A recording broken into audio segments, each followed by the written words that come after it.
Hi everyone, welcome, and this is Introduction to Book Trailers, and I'm Miss Danielle Wells from Module 1. This is Module 2, and we're going to be going into 3 parts here. We're also going to have some activities at the end, and this one is going to focus a lot more on how to choose the right book for your book trailer. So it's called Choosing the Right Book, and in the last one we talked a lot about what a book trailer is. We showed a lot of examples. We saw One of Us is Lying, we saw The Red Queen. We talked about how it's not a movie trailer and watched the Frozen trailer, just as a reminder. So in this episode, we're going to dive a lot deeper. We're going to talk about the right kind of books for a book trailer because not every book will work for it. It has to be something that's a little more dramatic and an interesting story kind of thing. And then we'll talk about the hook, mood, and theme and how to look at a trailer and see in your mind exactly what kind of mood is it trying to show and how does it do that. Does the hook get you excited? So that one line that kind of gets you thinking about what the book might be about in your trailer, right? So I'll give a whole bunch of examples. We'll talk a lot about these definitions in depth and we'll go from there. Thanks so much for watching. Let's get started. So as I was saying, not every book makes a great book trailer. So let's think about what kind of books would make a good book trailer. So I have a little list for you here. So the best type of books for trailers are action-packed books like adventure, dystopian, which means a bad future, and fantasy. Mystery and thrillers, so suspenseful stuff, so that's definitely a lot like One of Us is Lying from our first lesson. And emotional dramas, so strong character-driven stories. So maybe something that has a love story or a bit of a true crime novel would make sense for a book trailer, anything like that. And then of course books with unique settings, so maybe historical fiction and sci-fi. So when you have a lot of dramatic themes, it's a lot easier to make it into a dramatic trailer than if the story is just a little more calm. And I'll show you what I mean in a second. So how do you identify your key themes, tone, and emotions? So a theme means the central idea of the story. So it might be about friendship, it might be about survival, maybe justice. You can probably tell a little bit about when you read the story or see the trailer how to decide what it's actually about, so ask yourself that question. And the tone, so that means the feeling of the story. So is it dark? Is it lighthearted? Is it mysterious? So what kind of how does it make you feel in terms of lighthearted, dark-hearted, good, bad, that kind of thing? And then of course emotions, so how the story makes the audience feel, so how you actually feel when you're watching it. And that means, are you scared? So is it fearful? Are you excited? Like, is it a fun, exciting kind of thing with a big conclusion? Or does it spark happiness, which means it's just something that makes you feel really smiley and good inside and maybe you're laughing. So those are a whole different range of emotions. So as you can see, they're very different from one another. So this is a very short reflection for the beginning of the lesson here. So knowing what I just said about theme, tone, and emotions, can you tell me anything about these books' themes, tone, or emotions just by looking at them? So take clues like the coloring, sort of maybe the overall, anything that has a clue to the plot and whatnot. And then we'll talk about the answers for that in a second.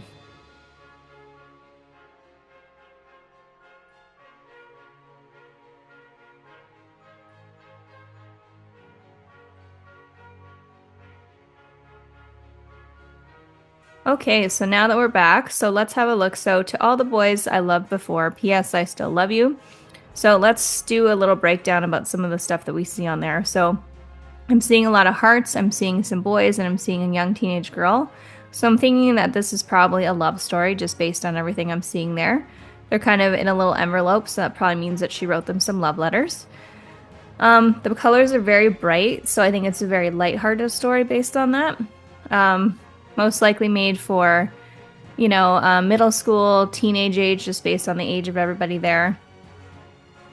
And I think that it's supposed to make you feel kind of, lovey, happy, about friendship, that sort of thing. So that's definitely a very positive story that I'm seeing there. To all the boys I loved before.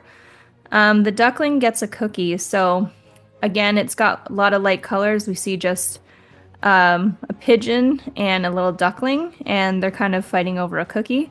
So I think it's a story that's kind of about an unconventional friendship.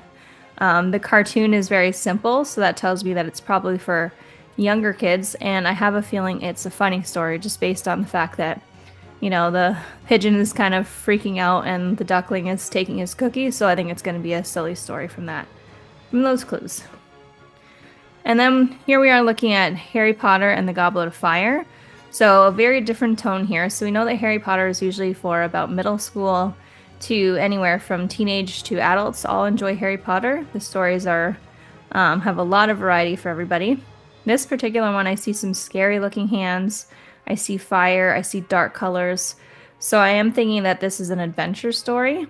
And even if I hadn't read it, which I have, I can tell that it's a little bit of a darker tone just by the dark colors on the cover. So some lighter tone books, some darker tone books, and they give you a lot of clues to what the story is going to be just based on the book cover.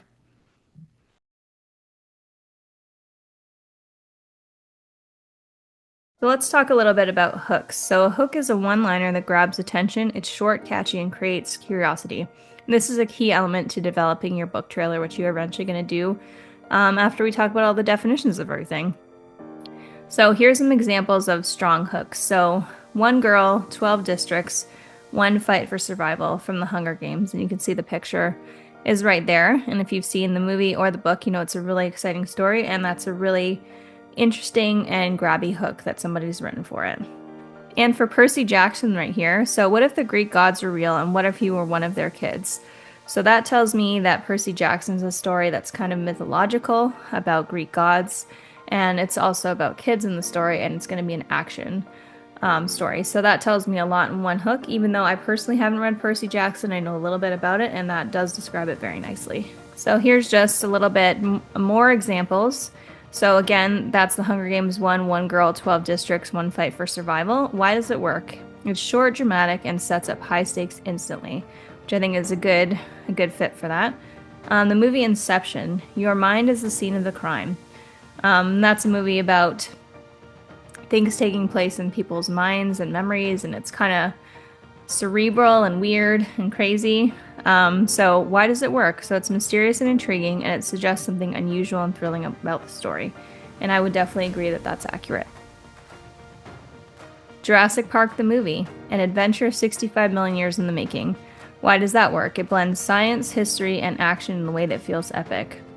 So you're setting up for a dinosaur story, basically, saying that people have waited a really long time for it and that there's been a lot of thought and care put into the movie, and I would definitely say that that is true. So a series of unfortunate events, so that's Lemony Snicket, a book, and the show. So if you are interested in happy endings, you would be better off reading some other book. So basically to say that it's the kind of story that it probably seems like it's going to be a happy one, and that doesn't necessarily mean that it's true. And why it works. So it breaks from the norm and makes readers wonder why they shouldn't read it, and then it makes them want to even more. So that's very intriguing. So now that we've talked a little bit about that, we're going to do a little exercise where we come up with our own hook here. And this is really just for fun. So this is just to give you some practice so that later when you decide to actually make your book trailer, it can be a really easy thing for you to have already practiced this skill, right? So just remember these few things. So it has to be a one-liner. It has to create curiosity, so you have to say a lot with one line. So if you need to look back at the examples that we just talked about with the good hooks, and it also has to be catchy, so it has to make your readers or viewers want more after they read the hook. So good luck with that, and hope you learned something here. Okay, so thanks so much for joining me for Module 2 today. We covered a lot of ground in a short time here. But let's do a little recap of all of our lessons so that we know what we learned, and then we're going to have also our 2 activities and quiz to go along with this, as we usually do in these lessons, and this will better prepare you for doing all those. So what makes a good book trailer was the first question that we answered. We said that it usually has some action, mystery, emotion, and a unique setting. So we talked a little bit about what that means in the beginning. In terms of theme, tone, and emotion, those are the kind of things that you're trying to read from your trailer. So it has to have a strong central idea, whether that's action, romance, something like that. You have to be able to convey how the audience will feel when looking at it, which could be, using dark colors and scary music will make you feel darker, and the same with upbeat music and light, happy colors make you feel happier, right? And then thinking about how it makes the audience feel. So is the overall look of it make you feel happy? Does it seem funny? Does it seem scary? Things like that. Book cover activities. So we looked at some book covers and then we did a little analysis about what each one made us feel. So that was a really good exercise that you can do later when you're creating your book trailer, to kind of look at a book and decide, what are the things that you have to take from this book in order to make it into an interesting trailer. And then, of course, we ended off with what is the hook. So we looked at a lot of really great hooks, and then we even wrote our own hook. And you can even use that for later when the final assignment comes and it's time to make your book trailer. Or you can just go ahead and create a new one when you find the book that you actually want to do. So, and that could be your favorite book. It could be one that you're interested in learning more about. It can be a short book, a long book, whatever it is that you like. So just something that feels personal to you, that you really want to, pitch to someone, sell to someone, kind of thing. And then we'll go into the artistic kind of side of it in a little bit. Once again, thanks so much for watching. We appreciate you being here. Hope you learned a little bit more about book trailers in depth, and we'll see you in the next one. Bye!